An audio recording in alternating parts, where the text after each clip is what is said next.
Sejak matahari terbit, hari-hari mereka dihabiskan untuk kerja paksa yang melelahkan tanpa jeda. Sedikit saja membuat kesalahan, hukuman langsung menanti.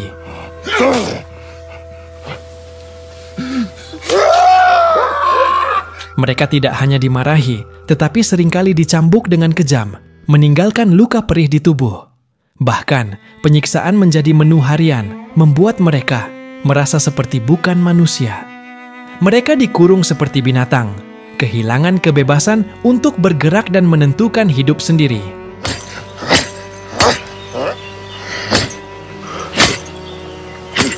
Makanan yang mereka santap hanyalah sisa-sisa makanan majikan, dan tempat tidur mereka hanyalah beralaskan tikar yang keras. Tubuh mereka terus dipaksa bekerja, sementara jiwa mereka meronta. Kebrutalan itu tidak mengenal batas. Bahkan, wanita hamil pun tidak luput dari siksaan.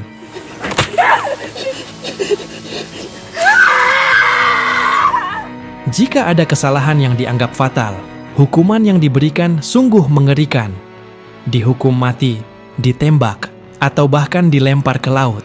Nyawa mereka seolah tidak berharga. Di tengah semua penderitaan itu, satu hal yang selalu mereka impikan, merdeka. Mereka berkhayal untuk bebas, membayangkan hidup tanpa cambuk dan tanpa rantai. Hingga sampai pada satu titik, kesabaran mereka habis. Mereka sudah tidak tahan lagi. Keinginan untuk bebas lebih besar dari rasa takut. Mereka mencoba kabur, berjuang untuk hidup. Beberapa bahkan nekat melawan dan mencoba menggorok dan menusuk majikan mereka dengan tombak tajam sebagai bentuk perlawanan terakhir.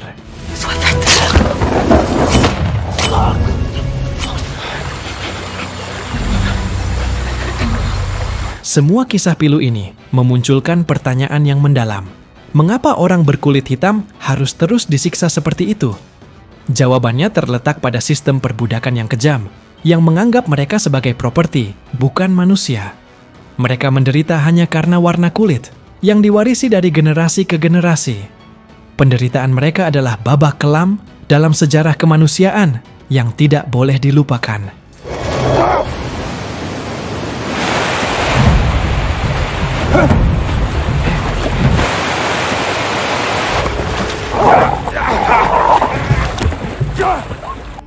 Berlatarkan pada tahun 1759 di Pulau Marius, Prancis, seorang budak dilempar ke dalam laut dengan keadaan terikat.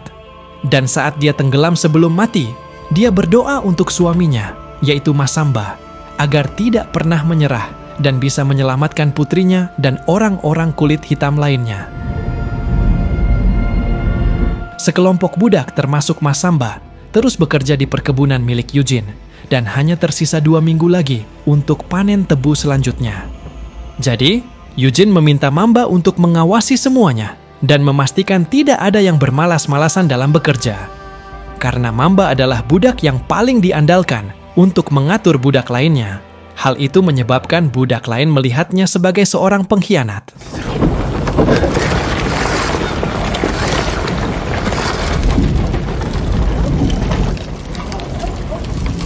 Malam itu, Mamba mengajari putrinya yang bernama Meti untuk membaca dan menulis. Di tengah pelajaran itu, Meti menyela dan berkata pada ayahnya bahwa temannya yang bernama Ruba menunjukkan padanya tentang adanya jalan di barat daya yang seharusnya membawa mereka ke Fibaomi Diam Yidogu, atau kita sebut saja Fibaomi. Fibaomi adalah sebuah desa, tempat semua budak yang melarikan diri dan bisa hidup merdeka di sana. Meti sangat ingin melarikan diri untuk menuju ke tempat tersebut. Tetapi ayahnya Mamba melarangnya dan mengatakan bahwa Fibaomi hanyalah mitos belaka dan potensi bahaya menjadi semakin jelas ketika mereka melihat seorang penjaga menangkap seorang budak di luar gubuk mereka. Di keesokan paginya, Eugene dan pengawalnya menangkap budak lain yang mencoba melarikan diri serta memberikan hukuman atas ulah mereka itu. Untuk budak yang perempuan, karena itu adalah percobaan pertamanya, mereka membakar kulitnya untuk memberi sebuah tanda bakar berbentuk bunga lili. Di sana, Mamba yang merupakan satu-satunya budak yang fasih berbahasa orang kulit putih, dia pun harus menerjemahkan peringatan itu untuk budak lainnya. Sementara itu untuk yang laki-laki, karena sudah mencoba melarikan diri, untuk yang kedua kalinya, telinga dan uratnya dipotong dengan brutal. Eugene kemudian meminta Mamba untuk mengingatkan semua budak bahwa upaya melarikan diri yang ketiga kalinya, maka hukumannya adalah hukuman mati.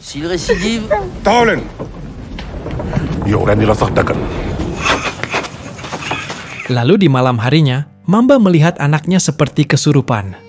Meti begitu sangat ketakutan karena melihat penyiksaan yang dia saksikan tadi siang. Mamba pun memeluknya dengan erat dan membimbingnya melalui doa-doa sampai Meti bisa kembali tenang.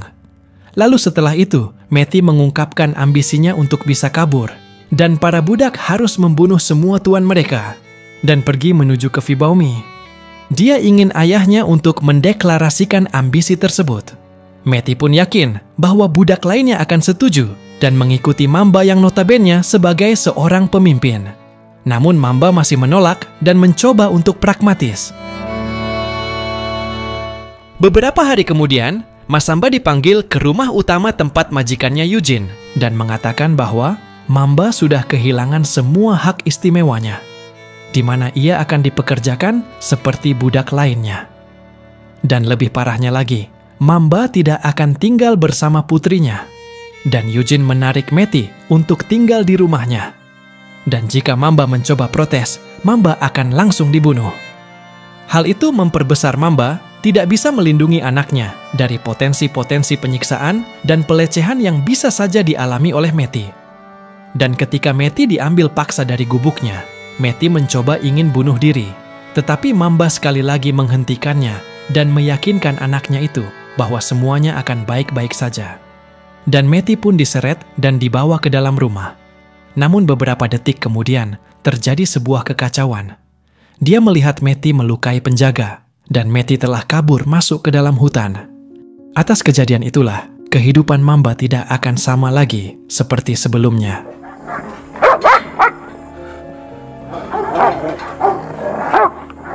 Di keesokan paginya, para penjaga memberitahu Eugene bahwa Meti telah kabur. Sehingga Eugene meminta mereka untuk memanggil seorang pemburu budak ternama, yaitu Madame La Victory. Di sana Eugene menyuruh Honor untuk bergabung dalam ekspedisi pengejaran, guna memperbaiki reputasi keluarga. Honor pun setuju, tetapi dengan satu syarat. Ketika dia berhasil kembali membawa Meti, Meti tidak boleh dihukum sedikit pun. Sedangkan nasib Mamba, dia diikat di tanah dan dicambuk agar bisa membuatnya berbicara.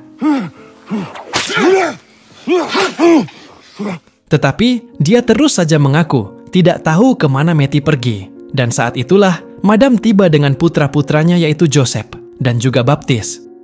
Di sana Madam menolak uang upah dari Eugene karena dia sudah mendapatkan gaji pokok dari negara. Dia pun menanyakan rincian dari pelarian Meti. Sehingga Madam juga mencoba untuk menginterogasi Mamba, di mana dia menjelaskan bahwa dia akan membawa Meti hidup-hidup karena dia percaya pada sistem hukuman daripada membunuh budak di tempat. Tetapi tetap saja Mamba terus bersumpah bahwa dia tidak tahu apa-apa. Tidak menyerah di sana, mereka pun kemudian membawa teman dekat Meti, yaitu Ruba. Dan dengan kondisi hamil, Ruba tidak ada pilihan lain selain dia harus mengatakan apa yang dia tahu, yaitu Meti akan pergi untuk mencari desa Fibaumi.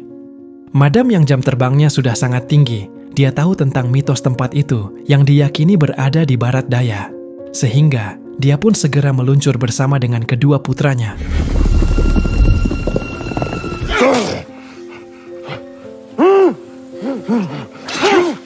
Untuk memulai pencarian, mereka pun menggunakan pakaian Meti.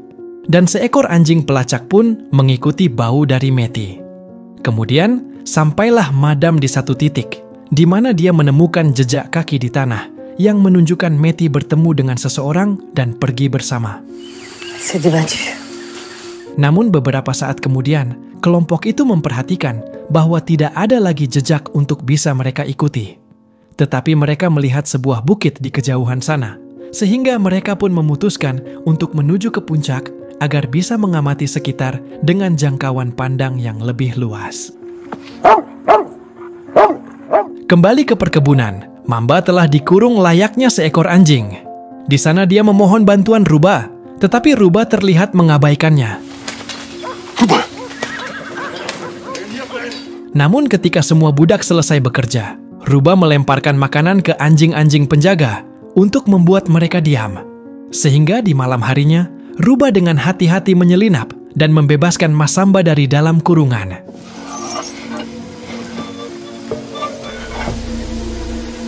Sebelum ia bergegas untuk kembali ke gubuknya, ternyata usaha Ruba untuk membuat anjing-anjing penjaga teler nyatanya ampuh juga. Dan pada akhirnya, Mamba pun berhasil berlari melalui ladang tanpa terdeteksi oleh penjaga. Keesokan paginya, Madam dan anak-anaknya berpikir kalau Meti sudah pergi dari sana. Dan mereka hanya membuang-buang waktu saja di bukit itu. Namun, Madam beralasan mereka harus sedikit bersabar. Sementara itu, Masamba telah mencapai hutan dan berhenti di sungai untuk minum dan berusaha untuk melepas topeng kerangkengnya.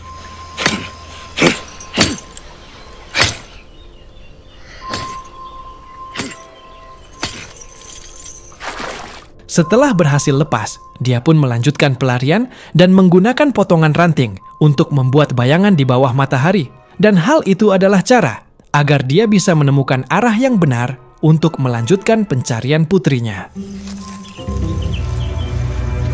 Kembali ke bukit sana. Di malam itu, Madam memarahi Honor yang makan tanpa sopan santun, layaknya orang-orang kulit hitam yang biadab. Di sana Madam dan kedua anaknya memperlihatkan kebiasaan mereka, yaitu mereka harus berdoa sebelum makan. Dan Madam menjelaskan bahwa Tuhan akan selalu menjadi pembimbing dan penyelamat di saat-saat yang tergelap sekalipun. Lalu, Honor pun mengungkapkan pengetahuannya tentang background dan cerita masa lalu dari si Madam. Madam adalah wanita yang pernah dilecehkan, dipaksa menikahi pria yang tidak disukainya. Dan pada akhirnya, Madam menjadi wanita yang pertama kali bercerai di kotanya. Atas dasar itulah, dia berpikir bahwa Madam adalah satu-satunya orang di pulau itu yang sangat paham akan penderitaan, layaknya yang dialami oleh para kaum kulit hitam. Tetapi pada akhirnya, Madam meluruskan semua itu. Sebenarnya dia hanya merasa telah menjadi seorang Kristen yang taat. Dan ketika gereja mengatakan bahwa orang kulit hitam tidak memiliki jiwa, di sanalah dia meyakini dengan penuh bahwa orang kulit hitam memang layak untuk tidak dikasihani. Di keesokan harinya, Mamba mulai menyusuri hutan kembali. Dan sayangnya, di hari itu, dia terlihat oleh Madam lewat teropongnya. Dan di dalam hutan sana, Mamba dikejutkan dengan kemunculan seseorang yang juga merupakan pelarian orang kulit hitam lainnya yang bernama Kabit. Di mana pada akhirnya, mereka pun bersembunyi bersama-sama dengan Kabit, yang juga membawa istrinya dalam keadaan menggendong bayinya.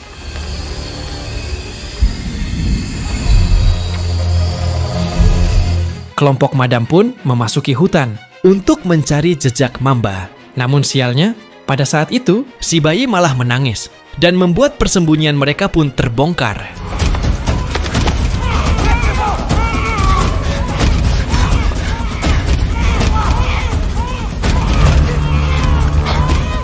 Kabit yang merasa bahwa dia tidak bisa untuk lari terus-menerus, dia pun menyuruh istri dan juga bayinya untuk bersembunyi, sedangkan dia meminta bantuan Mamba untuk putar balik dan melawan para pemburu itu.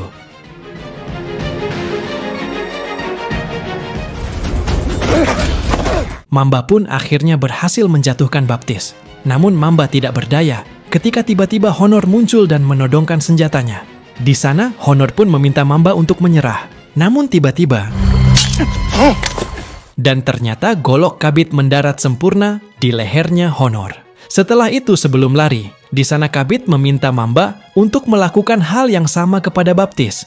Namun seolah Mamba tidak berdaya. Ketika dia memandang mata baptis penuh dengan ketakutan dan rasa menyerah, sehingga Mamba pun membiarkannya tetap hidup. Lalu, Mamba pun terus melanjutkan pelariannya, dan sekarang giliran Joseph yang mengejarnya. Di sana kita diperlihatkan, Mamba bergerak secepat yang dia bisa.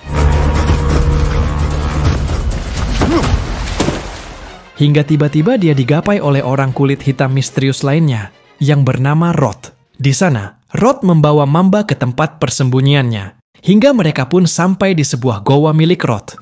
Singkat cerita, Mamba akhirnya bisa beristirahat sejenak dan mereka saling bertukar cerita. Terlebih lagi, Mamba mempertanyakan penampilan Rod. Sebagai manusia kulit hitam, kenapa Rod bisa berseragam rapi seperti itu?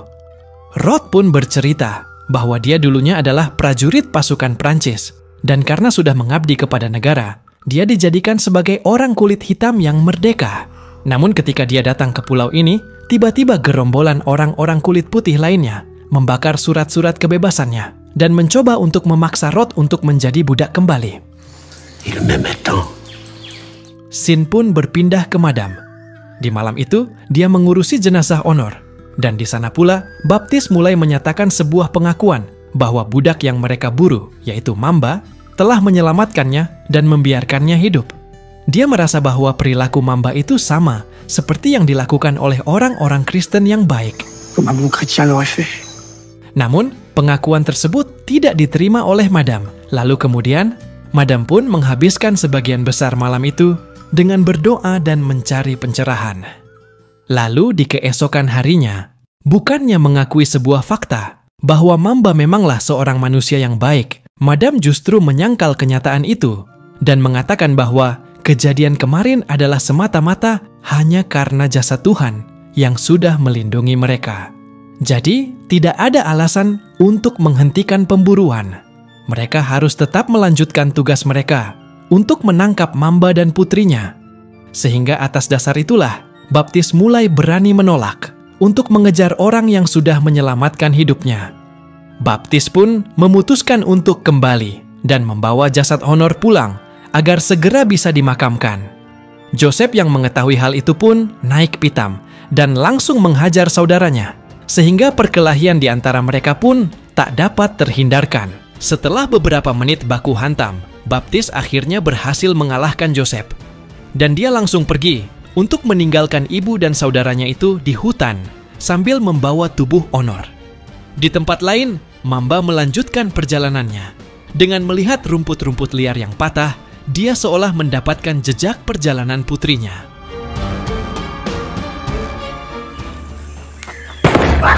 Sedangkan di tempat Rod, ketika dia mencoba untuk meninggalkan goanya, tiba-tiba peluru dari tembakan Joseph mendarat tepat di kakinya.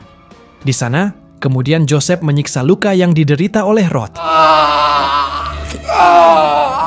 Hanya agar Rod mau angkat bicara tentang kemana arah Mamba pergi. Namun sekali lagi, Rod menolak untuk berbicara dan justru malah mengatakan bahwa pulau ini adalah pulau milik orang kulit hitam. Sehingga tanpa pikir panjang, Madam pun meledakkan kepalanya.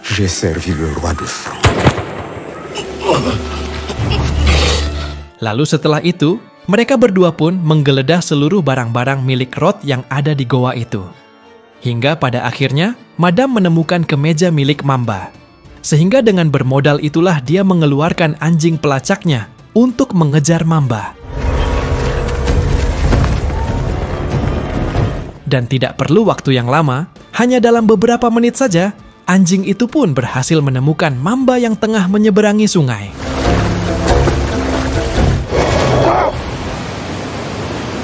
Dan di sanalah, hal yang paling epik pun terjadi.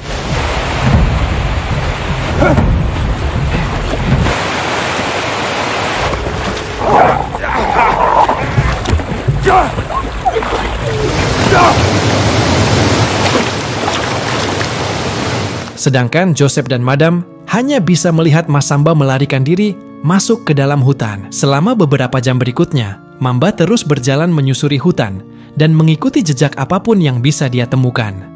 Namun pada akhirnya, sekuat apapun Mamba, dia harus beristirahat sejenak karena dia sudah kehilangan terlalu banyak darah. Di sisi lain, Madam dan Joseph masih mencari dan mendapatkan petunjuk yang mereka butuhkan ketika mereka melihat jejak darah yang menempel di pohon. Hingga di keesokan harinya, Mamba akhirnya berhasil sampai di sebuah pantai atau perbatasan pulau. Dan mirisnya, dia menemukan sekelompok budak mati di pesisir, bahkan di dalam air.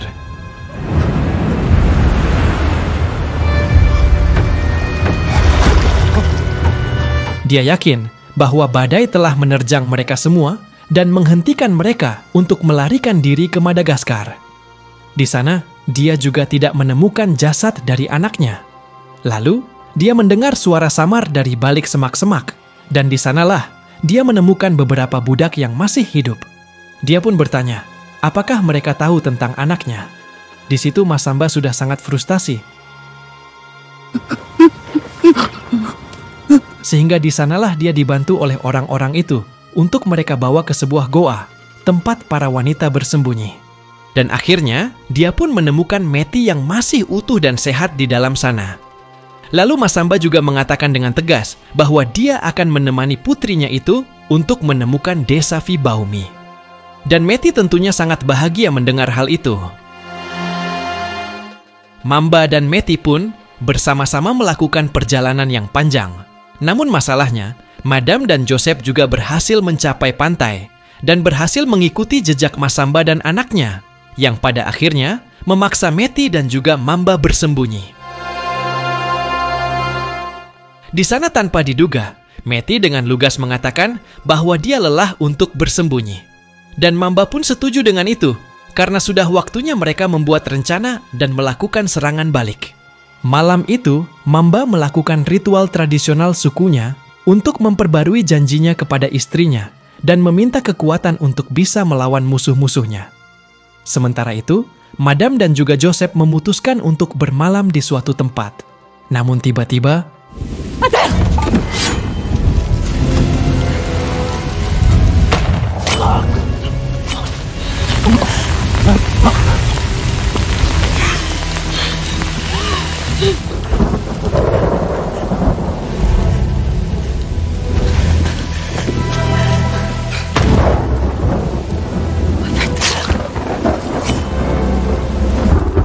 dan akhirnya, pertarungan malam itu pun dimenangkan oleh Masamba. Di malam itu juga, Mamba bermimpi tentang istrinya yang muncul di hadapan Eugene dan membunuhnya dengan sebuah tombak. Di pagi harinya, Meti pun membangunkan ayahnya dan membantunya berjalan. Namun karena luka-luka Mamba yang cukup parah, tanpa terelakkan, Mamba pun tumbang. Meti begitu sangat panik. Yang dia tahu hanyalah menangis dan berteriak meminta pertolongan. Dan untung saja, teriakannya itu menarik perhatian sekelompok budak lainnya yang juga mencari desa Vibaumi dan baru saja melarikan diri dari perkebunan Eugene. Dan para pria membantu Masamba untuk bisa berjalan. Di sana kita diperlihatkan seorang tabib yang sedang membuat obat untuk mengoleskannya pada semua luka Masamba sambil berdoa menurut kepercayaan mereka. Malam itu, penduduk setempat menyambut Masamba dan juga Meti ke dalam komunitas mereka. Pada keesokan malamnya, penduduk desa yang damai dan merdeka itu melihat api obor di kejauhan, yang artinya para pemburu, yaitu para orang-orang kulit putih, berhasil menemukan mereka. Semua warga pun mulai berlarian saat orang kulit putih mulai melepas tembakan mereka dan berhasil menangkap kembali beberapa budak. Sedangkan yang lainnya, mereka menyeberangi ladang yang luas, tetapi sayangnya mereka menemukan jalan yang terhalang oleh jurang, yang memungkinkan para penjajah itu berhasil mengepung mereka. Di sana, para penjajah itu menggunakan seorang budak peliharaan mereka sebagai penerjemah, yang intinya para budak itu disuruh untuk menyerah dan menjelaskan bahwa gubernur berjanji untuk menyelamatkan hidup mereka. Namun di sana Mamba mengatakan bahwa para orang kulit hitam menginginkan kehidupan tanpa rantai dan tanpa tuan, atau hidup merdeka.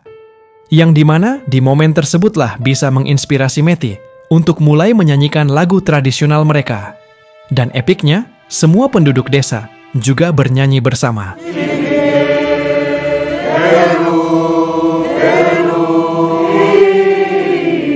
Dan setelah itu, mereka memilih terjun dan mengakhiri sebagai manusia-manusia yang merdeka daripada mereka harus mati di dalam perbudakan yang keji. Dan film pun berakhir.